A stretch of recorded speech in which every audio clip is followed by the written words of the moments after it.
नमस्कार, मी वैष्णवी हजारे. आवाज जनतेचा या न्यूज चॅनल मध्ये आपले स्वागत. सर्वप्रथम सर्व श्रीरामपूरकरांना नवरात्र उत्सवाच्या हार्दिक शुभेच्छा. आता यावेळी आपण उपस्थित आहे नॉर्दर्न ब्रांच उत्सव या मित्रमंडळाजवळ. आपण पाहू शकता इथे जमलेली गर्दी भाविकांची. चला तर पाहूया भाविकांच्या भक्तिमय अशा प्रतिक्रिया. प्रथम सर, आपल्या नवरात्र उत्सवाच्या हार्दिक शुभेच्छा. धन्यवाद सर्वांना. श्रीरामपूर तालुक्यातील सर्व जनतेला या ठिकाणी आम्ही जय श्रीराम प्रतिष्ठान नितीन भाऊ दिनकर मित्र परिवार यांच्या वतीने या ठिकाणी सर्वांना नवरात्रीच्या घटस्थापनेच्या शुभेच्छा देतो. सर, आपण आपल्या मंडळाबद्दल काय सांगता? खर तर नवरात्र उत्सव हा संपूर्ण भारतामध्ये या ठिकाणी मोठ्या उत्साहात साजरा होतो. नवरात्र उत्सवाबद्दल जर सांगायचं असेल आणि आमच्या मंडळाबद्दल तर या ठिकाणी गेल्या 2 वर्षापासून नितीन भाऊ दिनकर यांच्या मार्गदर्शनाखाली, दीपक अण्णा पटारे यांच्या मार्गदर्शनाखाली आणि नामदार राधाकृष्ण विखे पाटील यांच्या सहकार्याने आम्ही या मंडळाची स्थापना केली.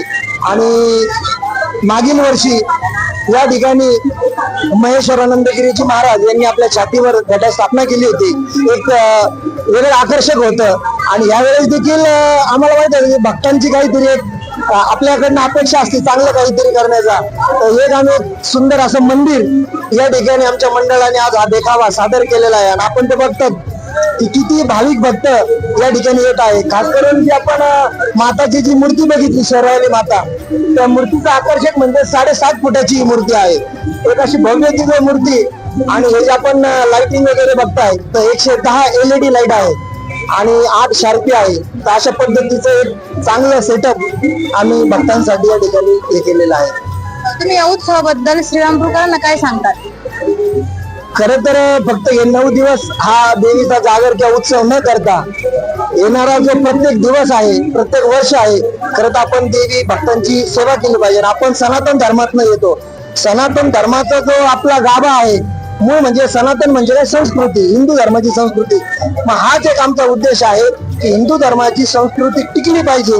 त्या हिशोबाने हे उत्सव होत राहतात आणि इथून पुढे सुद्धा होत राहतील. जोपर्यंत सनातन धर्म आहे, म्हणजे धर्म तर राहण्याचा विषय नाही, परंतु जोपर्यंत आहे तोपर्यंत आमच्या जीवात जीव आहे तोपर्यंत आम्ही असे उत्सव करत राहू. सर, आपण दरवर्षी सांगितलं की हा उत्सव आपण साजरा करतात, जसं या उत्सवामधील मागच्या वर्षी किंवा या वर्षी काही मजेशीर असा अनुभव?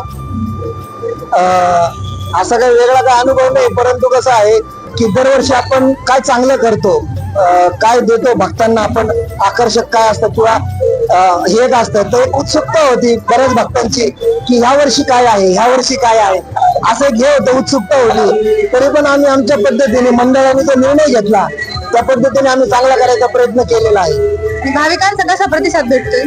आता भाविकांचं मी तर तुम्हाला म्हटलं ना, तुम्ही तुमच्या डोळ्याने पाहू शकता की भाविकांची किती रांग आहे. खरं तर म्हणजे देवीची मूर्ती तर इतकी आकर्षक आहे आणि सगळे बघितल्यावर इथं फोटोज असतील, व्हिडिओज असेल काढणं, देवीची मूर्ती असेल, दर्शन घेणं असेल, न चुकता इथं कंटिन्यू भाविक भक्त येतात. ते भाविकांना आकर्षक आहे की जय श्रीराम प्रतिष्ठान दरवर्षी काय करणार आहे, नवीन काय करणार आहे. आणि चांगलं एक प्रसन्न इथं आल्यावर वातावरण वाटतंय. अतिशय उत्तम पद्धतीचं नियोजन आहे सर, धन्यवाद. धन्यवाद. आपण आमच्या मुलाखत घेतली त्याबद्दल आपले सुद्धा धन्यवाद. आणि सर्वांना या ठिकाणी जय श्रीराम प्रतिष्ठान तर्फे नवरात्रीच्या शुभेच्छा देतो. नमस्कार सर, सर्वप्रथम नवरात्र उत्सवाच्या आपणास व आपल्या मंडळास हार्दिक शुभेच्छा. धन्यवाद. आपणास पण हार्दिक हार्दिक शुभेच्छा नवरात्राच्या. सर, आपण आपल्या मंडळाबद्दल काय सांगता? मंडळाचं सांगण्यात आलं तर असं आहे, यंदाच हे 25वं वर्ष आहे मंडळाचं. 25 वर्षापासून आम्ही पौराणिक देखावे किंवा जागृतीच्या हिशोबाने, जनजागृतीच्या हिशोबाने असे जे देखावे असे सादर करत असतो. या वर्षी 25व्या वर्षी असं केलेलं देखावा सादर केला की महिलांचं जे सबलीकरण आहे, म्हणजे आता जे अत्याचार होत आहे महिलांवर, ते अत्याचार होऊ नये किंवा त्यासाठी काय जागृती केली पाहिजे अशा संदर्भामध्ये आम्ही हा देखावा सादर केलेला आहे. 5 मिनिटाची एक व्हिडिओ क्लिप आहे, पण त्याच्यामधून भरपूर घेण्यासारखा बोध आहे. पण तो बोध घेतला, 2 जणी जरी आमच्यामुळं, या मंडळामुळे जागृत झाले तर आम्हाला त्याच्याबद्दल फार आनंद आहे. आणि यातून तुम्हाला नेमकी हा संदेश कोणाला द्यायचा आहे? महिलांसाठी आणि जे महिलांवर जे अत्याचार करतात त्यांच्यासाठी हा सगळ्यात मोठा संदेश आमचा देण्याचा प्रयत्न आहे. आणि आपल्या मंडळात तुम्ही जसं की सांगितलं की दरवर्षीप्रमाणे तुम्ही देवी बसवतात, तर काही मजेशीर असा अनुभव या वर्षी किंवा मागच्या वर्षीचा? मजेशीर अनुभव म्हणजे प्रतिसाद असा भेटतो आम्हाला की लोक स्वतःहून सांगता आम्हाला की तुम्ही असं नवीन नवीन करा, हे करा, ते करा. त्याच्यामुळे आम्हाला आहे ना म्हणजे सांगण्याची किंवा सुचण्याची पण गरज नसती. ते लोकांमुळेच आम्हाला माहित पडतं की आम्ही काय केलं पाहिजे. असा अनुभव आम्हाला भरपूर आलेला आहे. मग भाविकांचा प्रतिसाद? भाविकांचा प्रतिसाद एकदम उत्तम आहे, सगळ्यांना चांगला आहे. तुम्हाला पण स्वतः दिसू राहिला आणि ते जो आता तुम्ही स्वतः पोहोचले आमच्यापर्यंत, त्याच्यावरून आम्ही समजून घेतलं की भाविकांचा प्रतिसाद कसा आहे आम्हाला. श्रीरामपूरच्या जनतेला काय संदेश देणार मग या उत्सवानिमित्त? श्रीरामपूरच्या जनतेला एवढ्याच फक्त मंडळाच्या वतीनं सगळ्यांना मी हार्दिक शुभेच्छा देईल. आणि जो चाललेला आहे कलकत्त्याचा बदलापूरचा जो झालेला प्रसंग आहे, तो प्रसंग टाळण्यासाठी जेवढी जास्तीत जास्त जागृती करतील त्या पद्धतीने आपण जागृती केली पाहिजे. महिलांचं सबलीकरण केलं पाहिजे. महिलांमध्ये पण आपण काहीतरी म्हणजे ते जे रात्रीचे वेळेस फिरतात त्यांच्यामध्ये पण आपली एक आत्मविश्वास तयार झाला पाहिजे की आज आपण सुरक्षित आहे, आपल्याला पण काही होऊ शकत नाही. एवढा संदेश मी देऊ शकतो.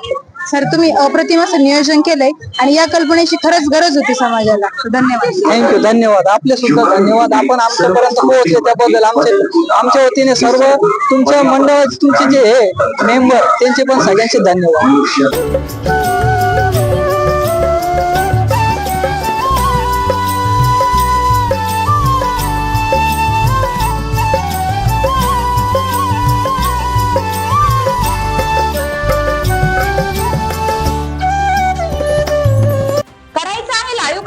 किंवा आहे कसले आंदोलन, जनसामान्यापर्यंत पोहोचेल आपल्या हक्काचा आवाज.